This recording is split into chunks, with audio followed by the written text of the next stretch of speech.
You're tense, I'm calm.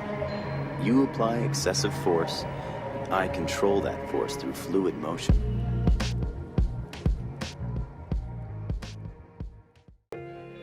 Yo, what is going on?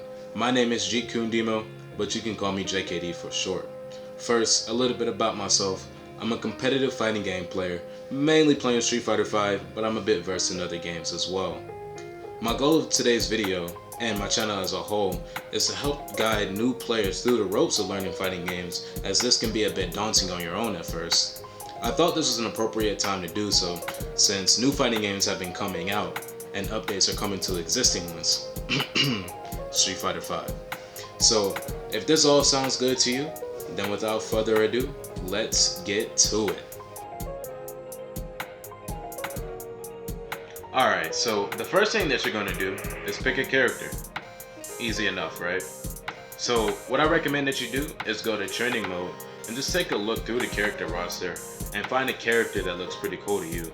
Or if you know the lores and the backgrounds of the characters, maybe pick a character that you kind of connect with.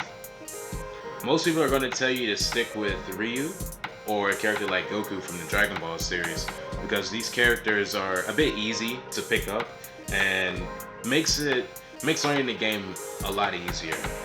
Now, while I agree with this for the most part, this also isn't the end-all be-all answer. The next thing that I recommend that you do is to get acquainted with training mode, and the reason why this is so important is because this is where you'll be spending the most time upping your game. There are so many tools in training mode that I can't cover them all in this video, but just to name a few, you'll be learning how to input specials, learning how to do some new combos, and learning how to punish unsafe moves. Because I couldn't cover everything in this one video, I'll be making a separate video going more in depth about training mode, so stay tuned for that. To round it all off, the last thing that we're going to be talking about is learning the game's mechanics. And it's important to know this because, well, that's how the game works. So in this little example, first Ryu's going to throw a fireball, and then he's going to do a dragon punch, and after that, he's going to pop his V-trigger. What V-trigger is in Street Fighter V is pretty much the game's comeback mechanic. This grants Ryu more damage, as well as a guard break if he completely charges his fireball.